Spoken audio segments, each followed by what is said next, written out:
यह कहानी नादान दोस्त के नाम से जानी जाती है। एक ऐसी दोस्ती की कहानी जिसमें सच्ची मोहब्बत तो थी, लेकिन थोड़ी सी नादानी ने सब कुछ खत्म कर दिया। एक जंगल के किनारे एक चूहा और एक मेंढक रहते थे। दोनों में बहुत गहरी दोस्ती थी। वे सारा दिन घूमते, बातें करते और एक दूसरे को कहानियां सुनाते थे।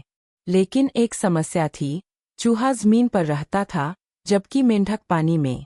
इसलिए दोनों के लिए एक दूसरे का घर देखना मुमकिन नहीं था। एक दिन चूहे ने मेंढक से शिकायत की, जब भी मैं तुमसे मिलने आता हूँ, तुम पानी में डुबकियां लगाते रहते हो। अफसोस कि मैं तुम्हारे पास नहीं पहुँच पाता। मैं पानी में नहीं जा सकता और इतनी जोर से बोल भी नहीं सकता कि तुम सुन सको। काश हम कोई ऐसा तरीका सोच पाते जिससे जब चाहे आसानी से मिल सकें। दोनों कई दिनों तक इस बारे में सोचते रहे। आखिरकार चूहे को एक उपाय सूझा। उसने कहा, हम एक डोरी का इस्तेमाल करते हैं। डोरी का एक सिरा तुम अपनी कमर से बांध लो और दूसरा सिरा मैं अपनी टांग से। जब हम में से कोई भी मिलने की इच्छा करे तो डोरी खींच ले, दूसरे को संकेत मिल जाएगा। मेंढक को यह सुझाव बहुत पसंद आया।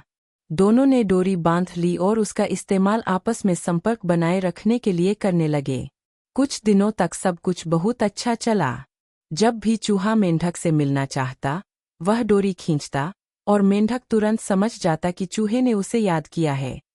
वह पानी से बाहर निकलकर उसके पास पहुंच जाता।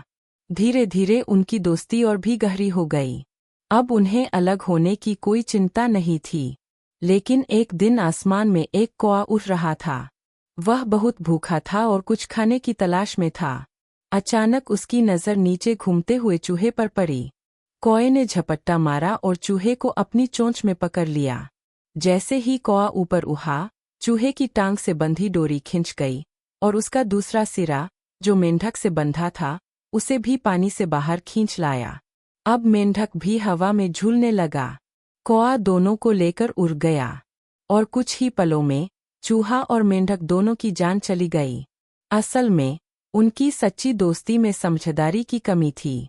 उन्होंने यह नहीं सोचा कि एक की गलती या मुसीबत दूसरे की जान भी ले सकती है। दोस्ती में प्यार जरूरी है, लेकिन अक्ल और सोच उससे भी ज़्यादा नादानी में लिया गया।